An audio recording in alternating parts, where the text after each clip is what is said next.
మంగళగిరి ద్వారకానగర్లో ప్రభుత్వ వైద్య కళాశాలల ప్రైవేటీకరణకు వ్యతిరేకంగా సిపిఐ ఆధ్వర్యాన జీవో కాపీలను భోగిమంటలో వేసి దహనం చేసి నిరసన తెలిపారు.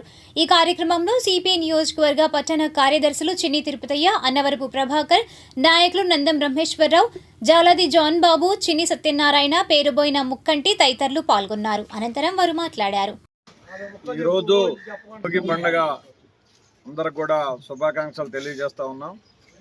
గత ప్రభుత్వాలు ప్రజలకి ముందుకు తీసుకొచ్చిన జీవోలు ప్రజా వ్యతిరేక జీవోలు, ఆ జీవోల్ని ఈ కొత్త సంవత్సరంలో నుంచి వాటిని ధ్వంసం చేసి తగలబెట్టి కొత్త జీవోలకు శ్రీకారం చుట్టి ప్రజా ఉద్యమాల వైపు సిపిఐ పార్టీని ముందుకు తీసుకెళ్ళడానికి రాష్ట్ర వ్యాప్తంగా కమ్యూనిస్ట్ పార్టీ ఈరోజు భోగి మంటల్లో మరి ప్రైవేటీకరణకు వ్యతిరేకంగా జరుగుతున్న జీవోలను దగ్ధం చేయాలనే పిలుపులో భాగంగా ఈరోజు ఈ కార్యక్రమం నిర్వహిస్తూ ఉన్నాం. ఈ పండగ సందర్భంగా ప్రజలకు ఒకటే తెలియజేస్తూ ఉన్నాం, కమ్యూనిస్టు పార్టీలకి మిగతా పార్టీలకి వ్యత్యాసాన్ని మీరు గమనించాలని ఈ సందర్భంగా కోరుతూ ఉన్నాం. గత 100 సంవత్సరాలుగా కమ్యూనిస్ట్ పార్టీ పేదల పక్షాన పనిచేస్తూ ప్రజా వ్యతిరేక విధానాలని తిప్పికొడుతూ 100 సంవత్సరాల సుదీర్ఘ పోరాటంలో కమ్యూనిస్ట్ పార్టీ మీ ముందుకు వస్తూ ఉంది.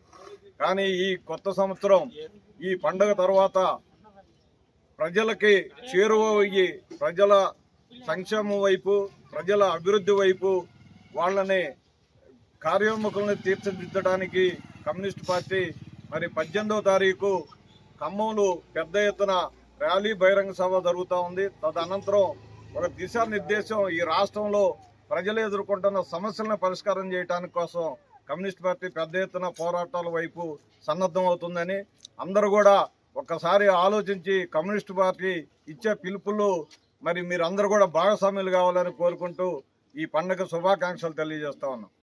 ప్రజలందరూ కూడా భోగి సంక్రాంతి శుభాకాంక్షలు తెలియజేస్తున్నాం భారత కమ్యూనిస్ట్ పార్టీ తరఫున.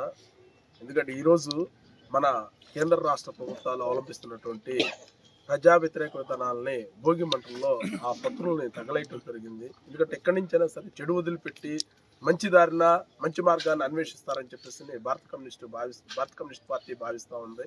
ఎందుకంటే ఇప్పుడు రాష్ట్రంలో ఉన్నటువంటి ఈ P3 విధానం అంటే వైద్య కళాశాలలో ప్లస్ హాస్పిటల్స్ అన్నీ కూడా ప్రైవేటీకరణకి ఇస్తామని చెప్పేసి గౌరవ ముఖ్యమంత్రి గారు చెప్పడం జరిగింది. ఎందుకంటే అది మనం పేద బడుగు బలహీన వర్గాలు చదువుకోవటానికి చాలా ఇబ్బంది అయిన పరిస్థితి. ఎందుకంటే వాళ్ళు వ్యాపారాలే చేస్తారే తప్ప పేదలకు న్యాయం చేస్తారని చెప్పేసి ఆలోచించరు. కాబట్టి అది అందరూ ప్రజలు అర్థం చేసుకోవాలి, అట్లాగే పాలక మండలి అర్థం చేసుకోవాలని చెప్పేసి మేము కోరుతా ఉన్నాం. అట్లాగే ప్రధానమంత్రి జాతీయ పథకం కూడా, గాంధీ జాతీయ పథకం కూడా వెనక్కి తీసుకోవాలని చెప్పేసి కోరుతా ఉన్నాం. ఎందుకంటే ఇది భారతదేశంలో ఉన్నటువంటి మామూలుగా 4 కాలాలు ఉంటాయి. మామూలుగా అందులో ఎండాకాలం వస్తే పేద బడుగు బలహీన వర్గాల వాళ్ళకి, కూలీలకి పనులు ఉండవు. ఆ పనుల నిమిత్తం ఆ రోజు కమ్యూనిస్టు పార్టీలు ఆధ్వర్యంలో ఈ 100 రోజుల పథకాన్ని ఏర్పరచడం జరిగింది. దాన్ని ఇప్పుడు ఏంటంటే జీరామ్జీ అని చెప్పేసి ఒక పేరు పెట్టి ఆ పేరుని రూపుమాపించాలని చెప్పేసి చూస్తూ ఉన్నారు. అట్లాగే ఆ పథకాన్ని కూడా దాన్ని నిర్వీర్యం చేయాలని చెప్పేసి చూస్తూ ఉన్నారు. ఎందుకంటే కేంద్రం కొంత వాటా బరాయిస్తూ ఉంది, తర్వాత రాష్ట్రం కొంత వాటా బరాయిస్తూ ఉంది. అన్ని రాష్ట్రాల్లో డబ్బులు ఉండవు కాబట్టి దాన్ని శుభ్రంగా నిర్వీర్యం చేయాలని చెప్పేసి చూస్తూ ఉంది. కాబట్టి దీన్ని కూడా వ్యతిరేకించి ఆ జీవోను కూడా వెనక్కి తీసుకోవాలని చెప్పి ఈ సందర్భంగా తెలియజేస్తూ ఇక్కడ మంగళగిరి ప్రజలకు కూడా భోగి సంక్రాంతి కనుమ శుభాకాంక్షలు తెలియజేసుకుంటూ